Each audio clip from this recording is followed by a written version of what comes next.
So how has the lockdown been for you? It's been all right, yeah. It's been, it's not been as bad.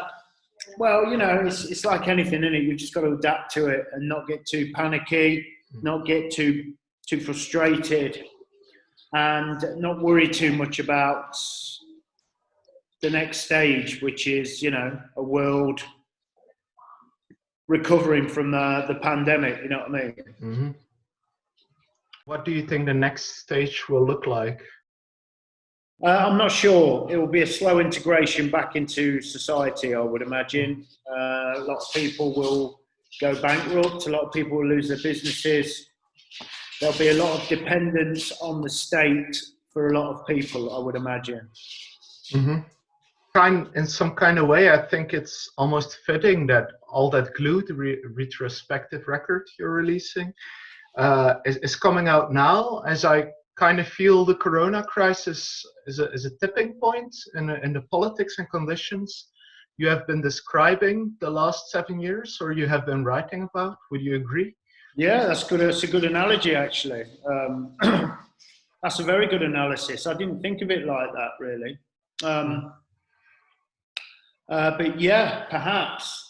I'm not sure if it will be a tipping point. I think it will be a tipping point into more despair, perhaps. But I don't think it will be. I don't think this is where things get better. Yeah. If they ever will, you know. I find it hard. I'm finding it hard to think that things will get better in my lifetime. You know. So who knows? Who knows? But yes, it's a good period. It's a good point in time to release it. Obviously, yeah.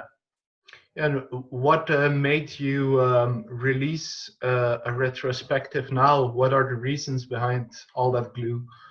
Just that we thought it was time to collate a decent body of work to represent what we've been doing for the last 7 years. You know what I mean? We wanted to get together some of the songs that aren't available online. Job Seeker, Jolly Fucker, Routine Dinging. We wanted to get them so they were available to people.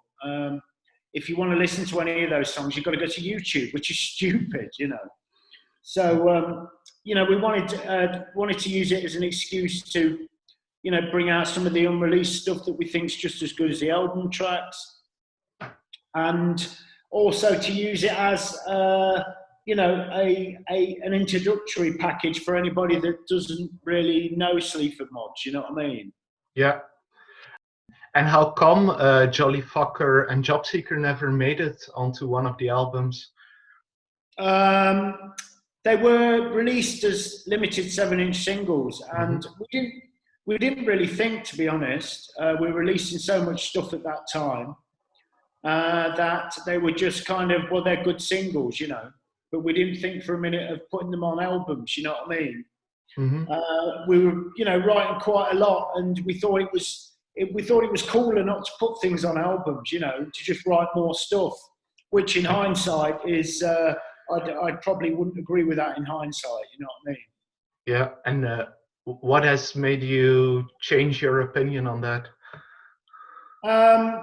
I think that, you know, these songs can get lost, and I think albums act like boats. You know, they carry ideas through the history of time, don't they? And you know, if you want to find a song, normally you'll go to the album it's on, or you'll look at albums to see if a particular song by an artist that you like is on that album. You know, so I think it's important to include them on albums, definitely.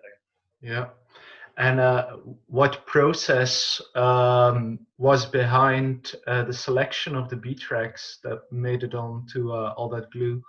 We didn't want to do something obvious. We didn't want to do an obvious greatest hits or whatever, you know what I mean? We wanted to make it a little bit more colourful, a little bit more thought about. You know, we wanted to choose stuff that we thought best represented our idea of Sleaford Mods, you know what I mean? Yeah. And, you know, when people go to this album, they'll be able to listen to those songs. It just won't be a cheap, oh, here's all the singles, you know what I mean? It's a little bit more of the thinkers album, And are there any, when looking back on the last 7 years, are there any particular milestones that stand out to you? Yeah, I'd say, divide and exit. Anything from divide and exit onwards has been really interesting. Well, all of them really, it's really hard to say, is there been a milestone in this music? I think it just continues to be interesting. It hasn't dipped, but I would say that divide and exit onwards is when, the public started taking more notice, you know what I mean? Yeah. When preparing for this interview, I was looking back at some live clips, particularly of a job seeker. And something I noticed is that you're almost always acting, almost like putting on a theater performance. Is that correct? Is it like a way in which you approach live shows? Yeah, a little bit. You got to ham it up a bit, but also do stupid things. You know what I mean? They're all in line with the idea of myself. I don't think we're not posing. You know what I mean? Yeah. There's no cliches in there. We're trying to do something that is vibrant, that is fresh. So yeah, definitely. There's a little bit of theatre in there, without a doubt. Maybe a bit on the Corona crisis, the comments you made about clapping for the frontline workers kind of did the rounds a bit, or at least they showed up on my Facebook feed, and you characterized it as a patronizing gesture to pull attention away from the shitty treatment frontline workers and the NHS got in the last years. Is there something you think people could be doing more right now, something more constructive to support frontline workers? Burn Parliament. What else can we do? All we do is moan because we can't do anything else. But I'd rather moan than give off some empty gesture that is just going to reinforce the idea that people are effectively just looking the other way. You know what I mean? These, people, the public at large really didn't give a fuck about the NHS before. So why are they pretending to give a fuck about it now? Do you know what I mean? If you want to give a fuck about it, support it. Don't vote Conservative. You know what I mean? Etc. Etc. Be mindful. Be conscious of what is actually going on. And it's not hard to find out the truth. It's not some big secret. It's not some intellectual, secret here. You don't have to be. You don't have to go to university to study for 3 years to figure out what the fuck is going on in this country. You know what I mean? So it just makes you angry. So. But yeah, is there anything we can be doing? Apart from out and out revolt, which isn't going to happen. No. Okay. When we last spoke, you said that you felt people felt defeated, that they felt held down. Do you still think that's the case? I think so, and to a certain degree, powerless, resigned to the fact that they have responsibilities, domestic responsibilities, employment responsibilities. People aren't just going to walk out of their lives and start screaming and ranting about a corrupt government. That's just not going to happen. There needs to be a whole new movement. But that whole new movement is an absolute world of pain. I don't know how to conduct that. I wouldn't know where to start. You know what I mean? This is for people that are dedicating their lives to that. But at the minute there isn't a lot about. You know what I mean? Well, I think one of the things that has been happening here in Belgium is that the incompetence, cynicism, and indifference of business leaders and their politicians has become a bit more naked in a way during the Corona crisis. Has it also been happening in Great Britain? Yeah, there is a lot. There's a bit more transparency, but this government have got it sewed up for 4 years. They're not going anywhere, so they can do what they fucking like. The only thing that's going to change that is a mass uprising of indifference, which I can't see happening. But there are things beginning to become transparent about what they're doing. But the media is very powerful and connected to the government, so that can just shift the blame onto something else. Yeah, because in a way, Boris Johnson has been saved by the NHS, no? Yes, he has. Yeah, which is all the more reason why this is just tedious. It's tedious. There's no other word for it. But like on the other hand, the solidarity between regular people that has been developing during this crisis is, to me, very inspiring. And don't you think that might be like spark a little change in the way in which people conduct themselves? A little, yeah. It remains to be seen. It remains to be seen what happens when this passes and people begin to return to their lives. It will be interesting to see what happens with that.